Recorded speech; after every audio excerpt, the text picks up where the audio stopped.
లక్ష్యమును జీవమును ఆధారము నీ వాక్యము నా త్రోవకు.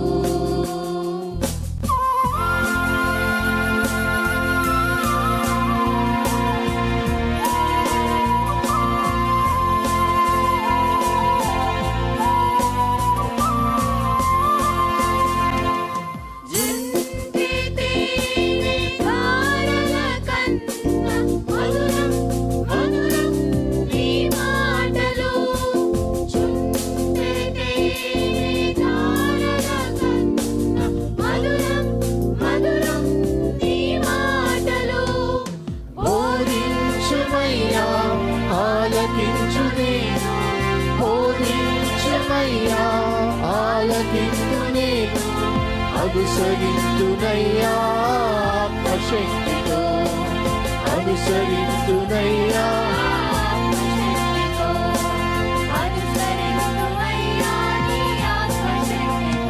ప్రియమైన సహోదరి సహోదరులకు ప్రభు నామమున శుభములు. దేవుని దయాసంకల్పం చొప్పున ఏర్పాటు చేయబడిన ప్రభుతో ప్రారంభం అనుదిన ధ్యాన కార్యక్రమం క్రీస్తునందల ప్రేమతో మిమ్మల్ని ఆహ్వానించుచున్నాను. జుంటె తేనె ధారల కన్నా మధురమైన వాక్యము మన ప్రాణమును సేదతీరుస్తుంది, మన మార్గమును సరిచేయునది, నిత్యరాజ్యమునకు మనను చేర్చున్నది దేవుని వాక్యము. అటువంటి జీవార్థమైనటువంటి వాక్య ధ్యానం ద్వారా మన దినమును ప్రారంభించుట ఆశీర్వాదకరం. ప్రభుతో ప్రారంభం, తద్వారా ప్రతిక్షణము ఆయన మనతో, మన వెంట కాపరిగా, పోషకుడిగా ఉండాలని కోరుకుంటూ ప్రార్థనతో ప్రారంభిద్దాం. ఆయన ఆశీస్సులు ఆశీర్వాదములు సదా మనకు తోడైండునుగాక.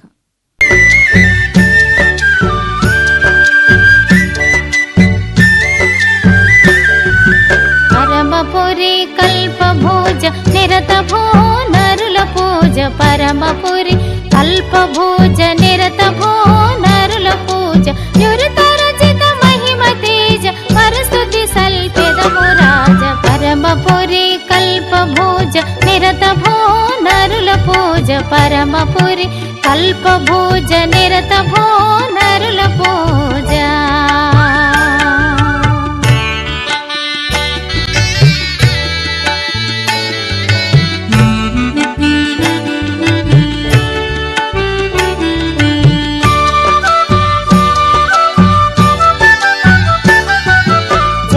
సుధా శుద్ధాత్మ ఎను పేరిట ఏకాత్మ, జనక సుధా శుద్ధాత్మ ఎను పేరిట ఏకాత్మ, ఘనతర సంరక్ష ప్రేమ ననిపి మము కనికరించు, పరమపురి కల్పభోజ నిరత భో నరుల పూజ.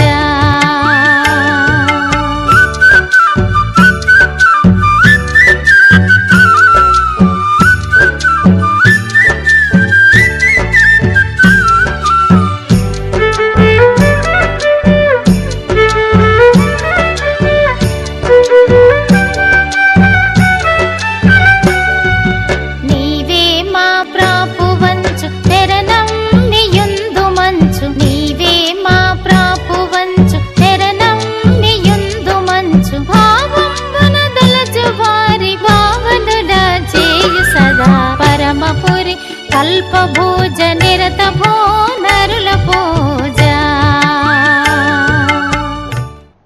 క్రీస్తునందు ప్రియమైన దేవుని సంగమా, మరొక నూతన దినమును దేవుడు మనకు అనుగ్రహించాడు.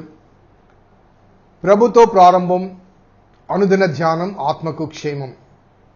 ఈ క్షేమకరమైన ఆధ్యాత్మిక సువర్తమానములు అనుదినము ధ్యానం చేస్తుండగా దేవుడు మన హృదయాలకు అవసరమైన ఆధ్యాత్మిక మన్నాను ఆయనే పంచిపెడుతుండగా రండి, ఆయా భక్తుల జీవిత అనుభవాల నుంచి లిఖించబడిన కీర్తన, అవి వ్యక్తిగత సాక్ష్యాలు గనుక ఈ 18వ కీర్తన దావీదు జీవితంలోని అనుభవ సాక్ష్యం గనుక ఆ సాక్షి మనకు అందిస్తున్న సాక్ష్యపు సువర్తమానాన్ని ధ్యానం చేయటకు ప్రేమతో మిమ్మల్ని స్వాగతిస్తున్నాను. రండి, అందరం కలిసి దేవుని వాక్యాన్ని ధ్యానం చేద్దాం, ప్రార్థన చేద్దాం. కృపగల దేవా, దైవ తండ్రి, మీ పాదములకు స్తోత్రము చెల్లిస్తున్నాం నాయన. నీ ఉచితమైన దయా సంకల్పాన్ని బట్టి మమ్మల్ని ప్రేమించి నీ కృపలో నీ ప్రేమలో మమ్మల్ని భద్రపరిచి ఆధ్యాత్మిక ఆనందాన్ని మాకు అనుగ్రహింపచేస్తూ నీ వాక్య వెలుగులో మమ్మల్ని మేము పరిశోధించుకున్నటకు మీరు అనుగ్రహిస్తున్న కృపను బట్టి స్తుతులు చెల్లిస్తున్నా. నీ లేఖనాలు ధ్యానం చేస్తుండగా ప్రభువా మీరే మాకు విశుద్ధపరచమని మా రక్షకుడని యేసు నామమున అడిగి వేడుకొంచున్నాం తండ్రి, ఆమేన్. స్నేహితులారా, నేటి కొరకు ఏర్పాటు చేయబడిన లేఖన భాగం 28వ వచనం, 18వ కీర్తన 28వ వచనం. నా దీపము వెలిగించువాడవు నీవే, నా దేవుడిని యెహోవా చీకటి నాకు వెలుగుగా చేయును. నా దీపమును వెలిగించువాడవు నీవే, నా దేవుడిని యెహోవా చీకటిని నాకు వెలుగుగా చేయును. గతంలో నేను చెప్పినట్టుగా ఈ కీర్తన సమూయేలు 2వ గ్రంథము 22వ అధ్యాయంలో లిఖించబడిన కీర్తన. దాదాపుగా 2 చోట్ల సమానంగా పొందుపరచబడిన కీర్తన. ఇక్కడ ఎత్తి రాయబడింది అది అనుభవము. ఇది అనుభవంలోంచి సంగీతం కాబట్టి సంగీత రూపముగా రాస్తున్నప్పుడు కొంత మార్పులు, పదజాలాల్లో కొద్ది మార్పులు, భావము దెబ్బతినకుండా పదజాలాల్లో మార్పులు కలుగుతుంటాయి. కాబట్టి ఇక్కడ నా దీపమును వెలిగించువాడవు నీవే అనే మాట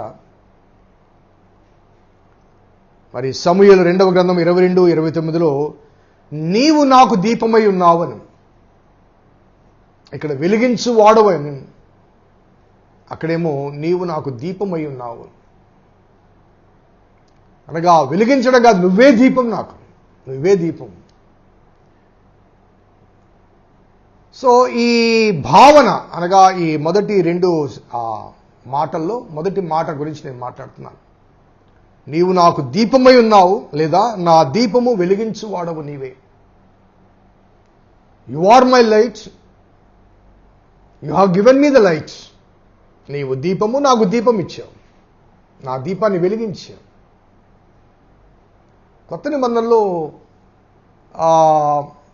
యేసుప్రభు వారి యోహాను సువార్తలు ఏంటంటే నేను లోకమునకు వెలుగై ఉన్నానంటాడు కదండి. I'm the light of the world అంటాడు. అదే యేసయ్య మత్తయి సువార్తలో మీరు లోకానికి వెలుగు అంటాడు. You are the light of the world అంటాడు. సో లోకానికి వెలుగైన యేసయ్య మనల్ని వెలిగించి మీరు లోకానికి వెలుగు అన్నాడు. సో ఈ మాటల యొక్క భావాన్ని తెలియచేయడానికి ఆ కొత్త నిబంధనలో ఆ 2 మాటలు మీకు తీసుకొచ్చాను. You are my light and నీవు నా దీపం, ఎందుకంటే నువ్వు నన్ను వెలిగించావు కాబట్టి, నీవు నన్ను వెలిగించావు కాబట్టి యు ఆర్ మై లైట్. చాలా స్పష్టంగా చెప్పబడ్డ మాట. పాత నిబంధన కాలంలో మరి నేటి కాలంలో కూడా లైట్ అనే దీపం అనేది ఏ సింబల్ ఆఫ్ ప్రాస్పరిటీ, ఆ ఎదుగుదలకు చిహ్నము ఆ దీపం. అలాగే ఏ సింబల్ ఆఫ్ పీస్, సమాధానం, ఆ సమాధానానికి సాదృశ్యం.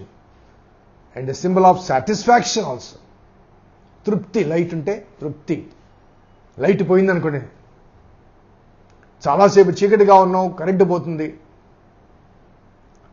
కొంతసేపటి తర్వాత ఇంకా ఎప్పుడు అంటే అప్పుడు సడన్గా లైట్ అమ్మయ్యా అనుకుంటాం కదా.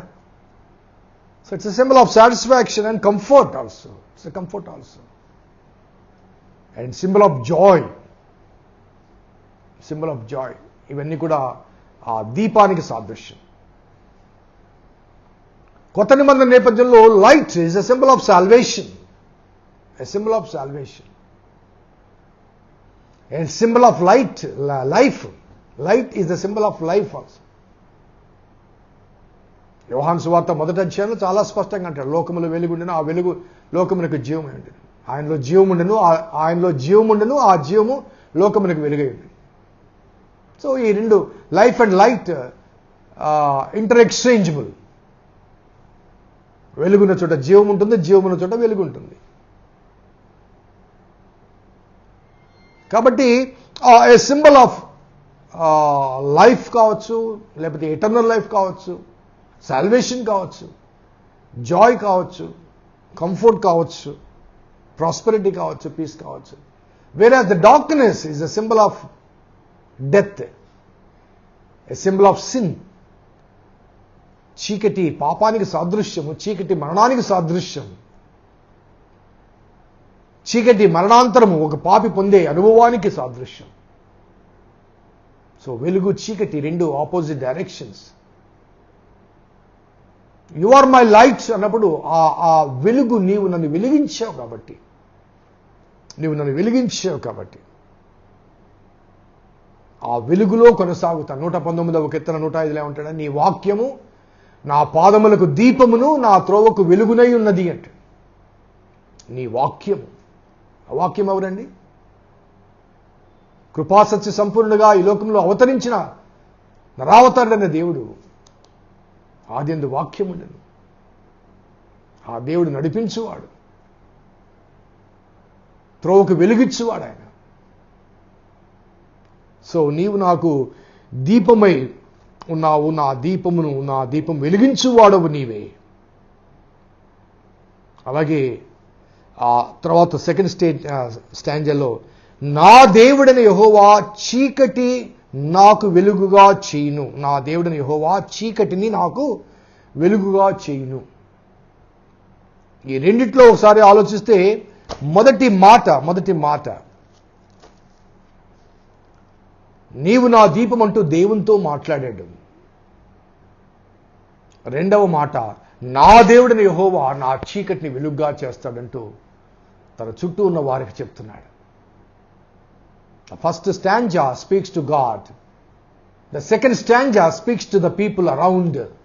తనతో పాటు ఇబ్బందుల్లో, సమస్యల్లో, కష్టాల్లో చుట్టూ ఉన్నవారు అందరితో మాట్లాడు.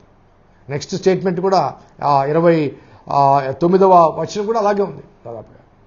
అది రేపు ధ్యానం చేద్దాం. సో ఇక్కడ ఈ రెండు మాటలు గమనిస్తే యు ఆర్ మై లైట్, నాకు వెలిగించువాడవు నువ్వే నాకు వెలుగు. ఈ వెలుగు అనే ఈ పదాన్ని వాడటానికి ఒక కారణం ఉన్నది. ఏంటంటే దేవుడు దావీదునకు ఒక వాగ్దానం చేస్తాడు.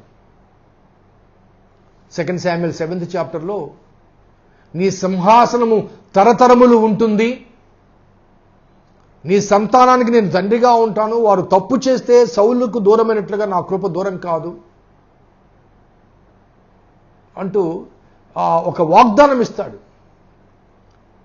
ఆ వాగ్దానము దావీదు కాలంలో మాత్రమే కాకుండా ఆ దావీదు తర్వాత కాలంలో కూడా వాగ్దానము కొనసాగుతూనే ఉంటుంది. అనగా దావీదు సంతతి అయిన సొలొమోను తిరుగుబాటు చేసి లేకపోతే విగ్రహారాధికుడైనప్పుడు కూడా దేవుడు శిక్షించాడు, కానీ కృప తొలగించలేదు. ఆఖరికి ఆ దావీదులోంచే దేవుని కుమారుడు ఉద్భవించాడు. దావీదు సింహాసనము తరతరములు నిలుచుననే మాట దేవుని కుమారుడైన యేసుక్రీస్తు దావీదు కుమారుడుగా జన్మించాడు. ఆయనే రాజులకు రాజుగా, ప్రభులకు ప్రభువుగా రాకడ ప్రత్యక్షతలో ఆ దావీదు సింహాసనాసీనుడిగా నిలబడే కూర్చుండే అవకాశాలు ఉన్నాయి. ఒకసారి ఈ మాటను మనము రాజుల మొదటి గ్రంథం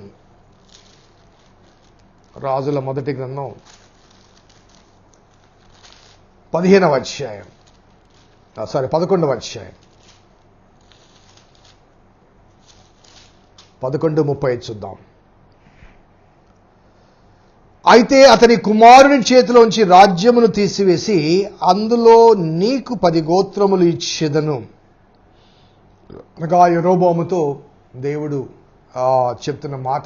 సొలొమోను తృణీకరించిన తర్వాత దేవుడు అతనితో మాట్లాడుతూ సొలొమోను చేతిలోంచి 10 గోత్రాలు నీకు ఇస్తానంటూ, నా నామము అక్కడ ఉంచుటకు నేను కోరుకున్న పట్టణమైన యెరూషలేములో నా ఎదుట ఒక దీపము నా సేవకుడైన దావీదునకు ఎల్లప్పుడూ ఉండునట్లు అతని కుమారునికి 1 గోత్రము ఇచ్చెదను. యూదా గోత్రము కాకుండా ఇంకొక గోత్రము, బెన్యామీను గోత్రం ఇవ్వబడింది. ఎందుకండి? ఒక దీపము అక్కడ ఉండునట్లుగా, దావీదు దీపము అక్కడ ఉండినట్లుగా. ఇదే మాట 15వ అధ్యాయంలో కూడా మనకు కనబడుతుంది. ఫస్ట్ కింగ్స్ 15th చాప్టర్ 5వ వచనంలో, 4వ వచనం కూడా చదువుదాం. దావీదు హిత్తీయుడైన ఊరియా సంగతి యందు తప్ప తన జీవిత దినములన్నీ యెహోవా దృష్టికి యథార్థముగా నడుచుకొనుచు యెహోవా అతనికిచ్చిన ఆజ్ఞలు దేని విషయమును తప్పిపోకుండెను గనుక దావీదు నిమిత్తము అతని తర్వాత అతని కుమారుని నిలుపుటకు యెహోవా యెరూషలేమును స్థిరపరచుటకు అతని దేవుడైన యెహోవా యెరూషలేమునందు దావీదునకు దీపముగా అతని ఉండనిచ్చెను. అతని ఉండనగా దావీదు సంతతికి ఒక రాజ్యం ఉంచాడు. యెరూషలేములో ఒక దీపము. అందుకే నా దీపమును వెలిగించువాడు నీవే నా దీపము అనే మాటలు దావీదు పలకటానికి గల కారణమంటే ఈ వాగ్దానము దేవుని ద్వారా దావీదు పొంది ఉన్నాడు కనుక. సో మనల్ని వెలిగించిన వాడు ఆయన, వెలుగును అనుగ్రహించువాడు ఆయన, వెలుగులో నడిపించువాడు ఆయన. ఆ వెలుగుకు సాదృశ్యమైన నిత్య జీవములో మనల్ని సదాకాలము జీవింపు చేయువాడు ఆయన. అది ఎలా సాధ్యమంటే దావీదు ఏ రీతిగా దేవునితో సత్సంబంధాలు, రైట్ రిలేషన్షిప్, నీతియుక్తమైన జీవితం జీవించి ఉన్నాడో ఆ రీతిగా మనము కూడా మన దేవునితో సంబంధ బాంధవ్యాలు కలిగి ఉన్నప్పుడు ఆ వెలుగు మనలో కూడా ఉదయిస్తుంది. ఆ వెలుగు మనలో కూడా చిగురిస్తుంది. ఆ వెలుగు మనలో కూడా విత్తబడుతుంది. ఆ వెలుగు మనలో కూడా ఉదయిస్తుంది. చీకటి పారిపోతుంది. ఆ దావీదునకు వాగ్దానం చేసిన రీతిగా ఆ నిత్య వెలుగు మనలో ఉంటుంది. 97వ కీర్తన ఒకసారి చూద్దాం. 97వ కీర్తనలో 11వ వచనం ఈ చదివి ముగిస్తాను. Psalm number 97.